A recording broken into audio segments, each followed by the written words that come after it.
Hello, I'm Lisa Straight of the University of Washington Medical School in Seattle, Washington, and I'm here with Reem Sharaiha from Weill Cornell Medical School in New York, New York, and we're here to discuss a paper entitled Metal versus Plastic for Pancreatic Pseudocyst Drainage, Clinical Outcomes and Success.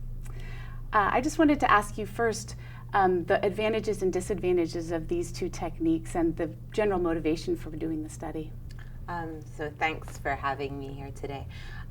Well, we generally noticed a trend in our practice. We initially drained pancreatic pseudocysts traditionally with plastic stents, and over time with the advent of metal stents, we've noticed sort of an ease of insertion, and anecdotally noticed that metal stents were easier to insert and they had less adverse events, and the procedure time took a lot shorter.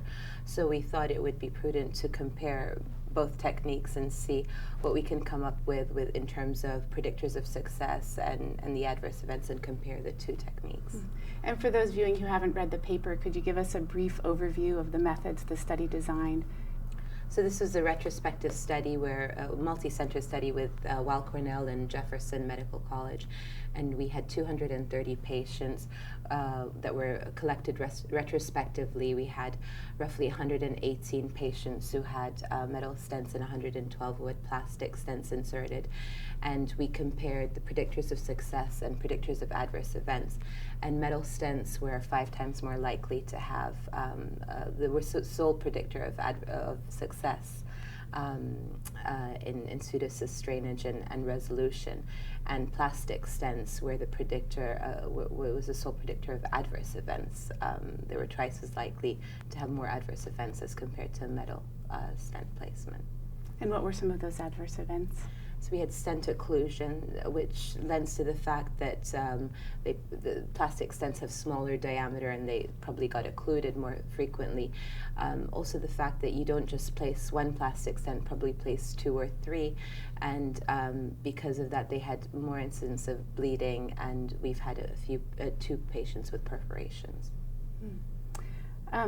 You noted that there's been a shift in your practice from plastic to metal, and in the study you tried to look at that by putting the time period into the models, and it wasn't significant. But do you think other things might have changed over time, not just the use of the metal stents, but other care practices or operator experience that might have affected the results? Definitely. I mean, as you do more cases, you become more experienced, your technique becomes a little bit smoother just with finding the collection, the way you access it. So we use a 19-gauge needle to access the collection.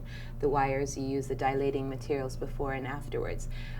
But technically the metal stent is just one stent you insert, so that it's just one procedure and you're done, as opposed to the plastic stents, where it technically requires a little bit more expertise than placing a metal stent. And I think that probably, our study wasn't powered enough to look at these subtle differences, but I think even judging by the time difference, metal stents were still a little bit easier to place, which lends to what our results showed.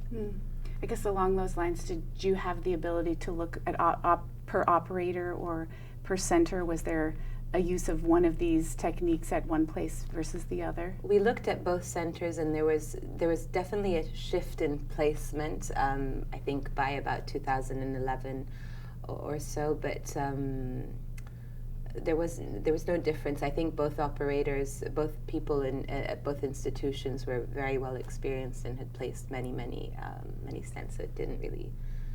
So it was a small number of exactly. operators. Okay.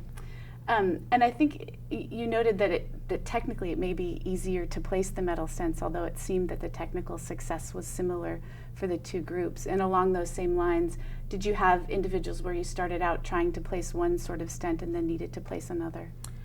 So we obviously the placement of the stents was left at the discretion of the endoscopist. I think just the fact that as time went on, we were just more likely to place metal stents. We don't know if there's obviously inherent selection bias with that, because we didn't start out saying we're going to place one stent or another, but it just made sense that if you wanted something drained quickly, you would put something with a bigger diameter, and the stents had a bigger diameter, easier to place, and so why would you place 2 plastic small stents instead of one big metal stent, and it just made intuitive sense. Mm-hmm.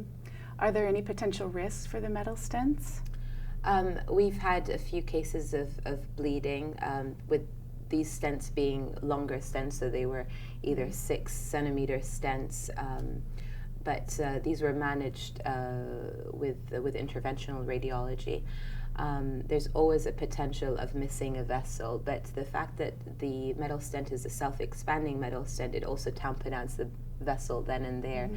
So we've had cases that spontaneously stopped. There are newer stents on the market that may negate the fact that they'll have less bleeding just because the actual length of the stent is shorter. So I think as time goes on, we may see more metal stents that are used for pancreatic pseudocysts or pancreatic walled-off necrosis, which wasn't the case in our series, that may help with that. Mm-hmm. And I did know you did put a plastic stent through the metal stents in order to sort of tether it or hold it in place. Is that correct? So we were worried about the risk of migration, although the rate of migration was small. But we did put in most of the metal stents, we put a plastic stent just to anchor it in place, and that's just to sort of ensure that the stents don't move anywhere. Again, there are newer stents on the market. Some of the stents we used were from the Gore Viable, as we used both the Gore Viable and Boston Scientific, and the Gore Viable has fins on the ends of it that prevent migration, but even with that, we still place plastic stents. I think we don't want any metal stents floating around anywhere. Without being said, all patients had follow-up imaging to ensure that once the collection got small enough, the stents were removed to ensure that you don't have any stents sticking out in the peritoneum. And has the practice now changed so that you're mainly using metal stents?